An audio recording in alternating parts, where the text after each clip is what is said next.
प्रभु जगन्नाथंकर लीला तो अत्यंत कहले माने कहीहबनी तांकर लीला विषय रे।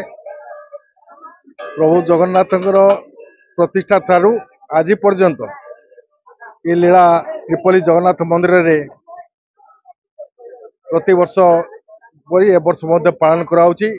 प्रभुंकर रथ यात्रा को आज 9 दिन बीतुची। बाहुड़ा यात्रा आज प्रभु आज बाहुड़े माउसी माँ मंदिर थिले पुणी घर को बाहुड़े।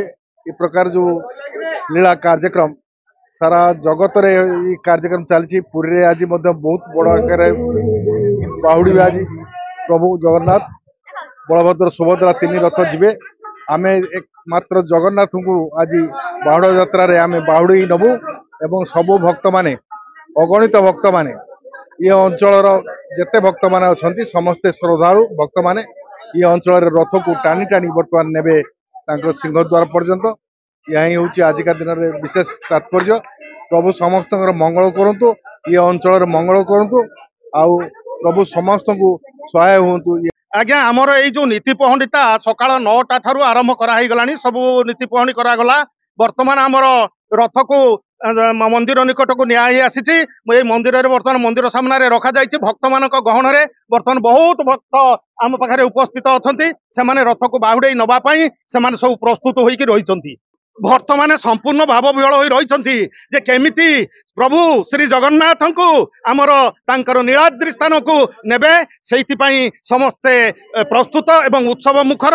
रथ वर्तमान आमर छेरापहरा कार्य आरंभ वर्तमान हम एवं ठाकुर रथारूढ़ हेबे। रथारूढ़ हेबा परे निश्चित भाव में आमर रथ घर घर नाद करी आगको आगको आगको आगको माड़ी जीव। एई भक्त माने ठाकुरंकर रजु धरी आगको घोषारी घोषारी नहीं जीवे सही लीलामय प्रभु श्री जगन्नाथ चलती। ये वर्तमान महाप्रभुंकर बाहुड़ा यात्रा आम वर्तमान श्रीमंदिर को पीठ को नौचु। आ समस्त भक्त माने उपस्थित अच्छा। माँ भौणी मैंने उपस्थित अच्छा। आमर ये जो अनुष्ठान ये 60 वर्ष अनुष्ठान प्रथम चाल छपर घर था। एजबेस्ट छपर है। एजबेस्ट फाटी फुटीगला जो आमर जे पूर्वतन एमएलए से किसी साहाଯ୍य एवं आमर ग्रामवासी चांदा चपड़ नहीं बर्तमान मंदिर टी आमर पूर्णांग हो जाए। बर्तमान आमर महाप्रभुंकर पूजा अर्चना चलती। रथ तैयारी हुए। ये रथ यात्रा बहुत समागम हुए। लोक मैंने उपस्थित होती। बहु जगन्नाथ प्रेमी भक्त मैंने आमर 3-4 खंड गाँव को नहीं आमर ये अनुष्ठान त्रिपल्ली जगन्नाथ से नामकरण आविर्भाव है 1977 मसीह आरंभ है।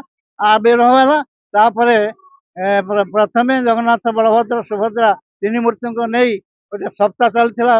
सप्ताह चलता आम पूर्वज जे थे बापा माँ बापा ना बापा माने बापा मान थे जे नहीं चलता।